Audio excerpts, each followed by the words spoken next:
Ladies and gentlemen, put your hands together for Miss Henrietta Ivey. Hello. How are you?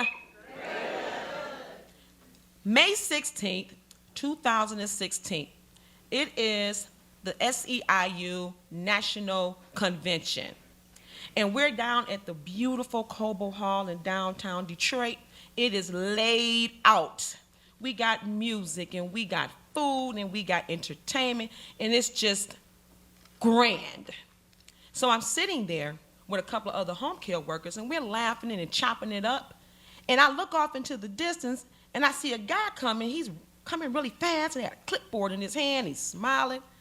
And I'm looking, and he's looking at me, and he comes up to me. He says, "Hi, I'm from the Hillary Clinton campaign, and I'd like to know if you would like to talk to her." Sure. And he said, "Okay, so what do you do?" I said, "I'm a home care worker in Detroit, Michigan." He said, "Okay, all right. Well, don't go anywhere because I'm coming right back to get you." I said, "Okay." And I turned to my other home care workers. I'm looking like, and they're looking at me. They're like, "Girl, you about to meet Hillary Clinton?"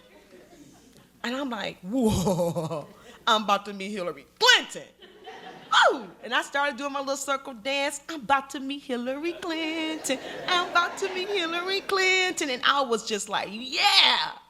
So we're there and we slapping fives and we just talking and chopping it up again. And here he come. He came back. He grabbed me by the hand. He said, "Come on, follow me." So we're moving through the crowd and we're trying to get through all the people. And he takes me to the back where, we're going to be meeting her at. And there are other people there who's also going to be speaking with Secretary Clinton. And we're all back there, we slapping fire like, "Whoa, we about to meet Hillary Clinton." We all excited and everybody happy. And I'm like, yeah. And I got a text message. And I'm smiling. What? And the text message read, "You're going to have to make a decision on coming to work or making change in the world." Now, mind you, at that time, I was working as a part-time driver, and I had told them that I was an organizer, and that the only way I would take the job is if you allow me to continue doing my organizing and doing all the stuff I do in the community, because it takes a lot of time. And it was like, "Okay, cool, no problem," because, again, it's a part-time position. We only need you for a few hours a week. I'm like, "Okay, cool." So I'm looking at this text message like, now I done went from, into, they trying to fire me? Huh. Now, mind you, I'm crying, I'm mad, I'm angry, I'm standing there, and it is moments before Hillary Clinton comes in that room to talk to us. And I'm standing there, I'm trying to gather myself. I'm like, "Lord Jesus, not today." And I'm trying to pull myself together, and I can hear the screams and the cheers getting louder, and I can hear them say, "Oh, here she come, here she come," and then, "Here come Hillary Clinton." And I'm trying to, oh God, I hope she gonna talk to me first. And I'm trying to gather myself. And I see the black suits coming up the hall. And I'm like, "Lord, don't let her talk to me first. Don't let her talk to me first. I ain't ready." And she walks into the room. Guess who she talked to first? I'm standing there. I got makeup running and tears running. I'm like, I'm trying. She comes up to me. She's very warming. And she grabbed me and she said, "Hi." And I said, "Hi." She said, "And your name?" I said, "I'm Henrietta Ivey." I said, "Secretary Clinton, please forgive me. I didn't mean to come to you this way. I just got a text message from my employer telling me I need to make a decision or make change." And we're holding hands. And she's looking at me, and she turns, she looks to the back. She talks to one of her people, and she says, "My God, can they do that to her?" And she turns back to me, and she reaches over, and we hug. And it was a tight, warming hug, and it felt so good because I was so angry and I was so hurt. And she came back, and I proceeded to tell her, "My name is Henrietta Ivey. I'm a home care worker, and I came to talk to you about the struggles of home care workers. And I came to talk to you about working on a minimum wage job and having to have 2 jobs to support my family and to feed my children and to pay bills and try to decide whether I'm going to pay a light bill, if I'm going to buy food, or if I'm going to buy medicine for myself, because I'm type 2 diabetic." So, and I'm telling her, as President of the United States, we need to know that these issues are going to be concerns of yours when you get in the White House, because no working class American should have to struggle in a country as rich as the United States of America and have to decide on whether or not to eat or pay your bills. And as I told her that story, she looked at me and she said, Henrietta, everything is going to be all right. And we looked at each other, and you can see that we were connected. And she walked her to the left, and I walked her to the left. I mean, she walked to the right, and I walked to the left. Now, mind you, I'm still hurt by this text message. And I'm saying to myself, you know, I'm walking, I'm like, wow.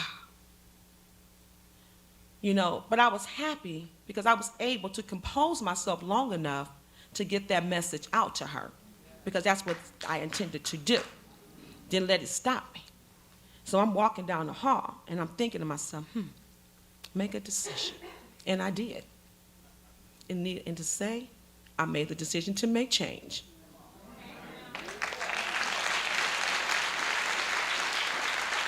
July 23rd, I'm in Cleveland, Ohio, another home care convention. We getting ready to rally it up. We pumped, we walk into the hotel, and just before I can even get my bags checked in, I get a phone call. I pick up my phone, and hello?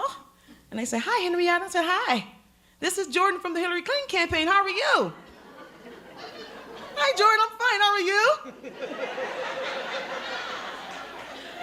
And I'm sitting there, I'm trying to look all important, got my leg crossed in the chair. And he's telling me, you know, yeah, you know, you talked to him, Secretary Clinton in May. She loved your story. She thought it was very compelling, and she would like to invite you out as one of her guest speakers for the DNC. And I'm like, okay, cool. Now, in my mind, I'm thinking, what the hell is the DNC? Because now, mind you, I'm not illiterate, I promise you that. Had he said Democratic National Convention, I probably would have been doing flips in that lobby. So he kept it short code. I'm like, okay. Now I'm like, all right, he said, so I'm going to be calling you in the next couple of weeks, and we're going to be getting you together and telling you everything you got to do. I'm like, okay, call. All right. And he hung up. And I'm like, what the hell is the DNC? So, of course, I went to one of the home care workers. I said, you know what, can somebody tell me what DNC stand for? Is it something political? And he's like, girl, it's the Democratic National Convention. I'm like, oh. Okay. Now, mind you, my heart like, ooh, shoot. Oh, my God. And, you know, I'm like, okay, cool. I can handle that. You know, it's already going to be nothing big. I done some speaking before. It's going to be cool. No, it wouldn't. So, as leading up to the weeks, I get up and they fly me out to Philadelphia. Everything is going good. I'm flying in first class. I'm looking good. I'm seeing Judge Mathis. Hey, Judge Mathis. You know, I see John Conyers. Hey, John Conyers, how you doing? Hey, baby, how you doing? Good to see you. Good to see you, too. So I'm sitting up there like, yeah, I'm up here. It's all good. And as we're flying into Philadelphia, I get to my hotel room, walk in there, put my bags down. I'm sitting on the bed. And before I can even sit down good, I'm getting a phone call. Henrietta, are you okay up there? You fine? You need anything? I'm sure. You sure? You need here, you know, food, clothes. What do you need? You need anything? Bring her anything? I'm good, thank you. Hang up the phone. I'm like, whoa. Okay, royal treatment, literally. Everything I needed, they were there. Car service, anything I wanted, I had it. So they called me up again. They said, well, you know, we need to take you to where you're going to be speaking. So we need to show you exactly what to do, how to enter the stage and all this, you know, how to, you know, left, right, da, da, da. I'm like, okay, cool. And I'm thinking DNC, and he said, we're going to take you to the Wells Fargo Center. I'm like, okay. Never, not even know what that was. I'm like, okay. I'm thinking maybe as big as the concert down on Woodward. I'm thinking to myself, that's cool, because, you know, if it's going to be an audience of this size, I'm cool, I can do that. Because, you know, I've spoken rallies, and I spoke before hundreds of people, but I was comfortable with speaking. So I'm like, okay, cool. Nope. We pulls up, and we drive them in the limousine. I'm leaning back and looking around. Hey. And we pull up to the Wells Fargo Center. Huge. I'm like, Henrietta, what you done got your damn self into? And we pull up, and there are security guards. They got on bulletproof vests, and they're sniffing dogs. I'm like, what the hell? This is huge. And we pull up and they lead me into the Wells Fargo Center. And they take me to where we're going to be speaking, because there were other people there who were going to be speaking as well. And they bring us to the stage, and they walk us into this huge stage. Now, I'm familiar with that stage because I've seen it on TV. And I seen it at the podium, but it was the same podium where Barack Obama stood. So I was like, okay. I'm looking all out, and I'm like, this is going to be nice. And there was seats, among seats, and they had every state posted in the auditorium. So I'm like, yeah, I can do this. This is going to be all right. So they start to tell us about, how we're going to come onto the stage and, how we're going to enter left and enter right. And I'm like, okay. And as we're going through that, cool. I'm all right with it. Time comes for us to do our speech. We had to come out on the stage. And we're in the back, and we're getting hair, and we're getting makeup. And I'm seeing literally celebrity after celebrity. Dancers and singers and actors and politicians. I seen Ted dance, and I'm like, what's up, Ted dancing?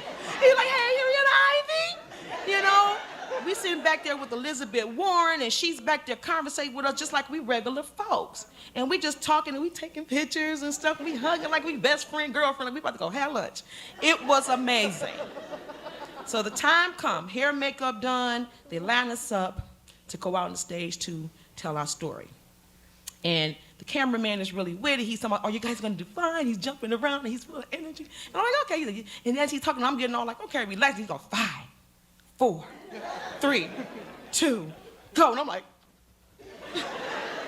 so I'm running off to the stage. Now, mind you, all this is going on, and it still hasn't hit me that I'm in the biggest moment of my life. It didn't hit me. It did not hit me. So I walk on the stage. I'm looking pretty. And I go and I tell my story, the same story I told to Secretary Clinton back in Detroit. And as I'm standing there, I'm not even realizing millions of people is watching this. I knew there were a few 100,000 in the audience because you can tell that it was just that big. And it's all said and done. I gave my speech, and I walked back out, and I'm led into the VIP to where the home care worker session was. And I walk in there, and they're like, we're so proud of you. Oh, you did a great job. I'm like, thank you. And I'm like, okay, cool, this is VIP. Whoa, this is nice. And they say, we got a surprise for you. I'm like, really, for me? And guess who they bring to me? Oh, no, honey. I wish he could have brought him too, because I took them both. But however, it was Horace Sanchez, and he's the guy that plays Malik on The Game.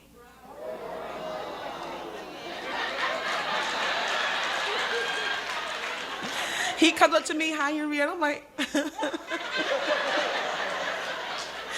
said, this is for me? Can I take it with me for real? He said, I loved your speech. You did a very good job. I'm so proud of you. And I'm like, well, thank you. I said, you're so fine. And he was laughing. I said, can I take some pictures with you? Because ain't nobody going to believe I saw you. So we take your pictures. I'm like, selfie. And we're looking good together. We really could be a couple. And so I'm sitting there in the VIP, and then the moment comes when Hillary Clinton comes out to accept her nomination. And I'm sitting right there, heart racing. Now I'm in the VIP, so we way up, and there's a little balcony. I'm sitting right there in the front.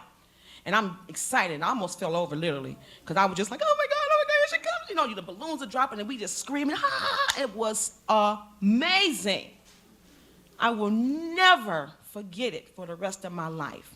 Because on this journey, I've met some of the people I thought in my life I would not meet. I met Senator Khan and his wife. I met Ted Danson. I met Hillary Clinton. I met Chelsea Clinton. I've met Bill Clinton. I've met the Clintons. Now, mind you, in my mind, I'm thinking, I would sit sometime and I would watch the Democratic National Convention on TV, now that I know what DNC is. And I would say to myself, one day I want to be there. And I remember when President Obama was elected president, I was sitting in my living room, I'm like, God, one day I want to be there. I'm going to be there one day. I'm going to be there. And Lord behold, I actually was there. I was there. Amazing. Amazing. But at the end of the day, all that happened and all that I was able to experience came through being an organizer. My fight is to make change. And because of that, my story to her about what I do as a home care worker and my struggles working 2 jobs on minimum wage, it's a lot of American struggles. It's not just my struggle. Because at the end of the day, whoever gets into office, I still got to go out there and make that and fight. I still got to organize. I still got to campaign. I still got to go out there and wake people up, and that's who I am. I'm an organizer. I'm a home care organizer.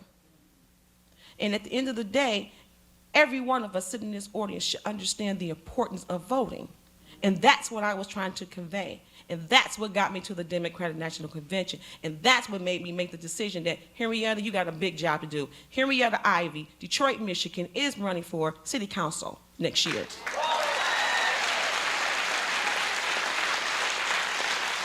My journeys were a trip, literally. But those journeys, again, brought me to that decision. And I guarantee you, if you work hard, and if you pray hard, and if you do right with all your heart, God gonna see that everything that you seek and ask for shall prevail.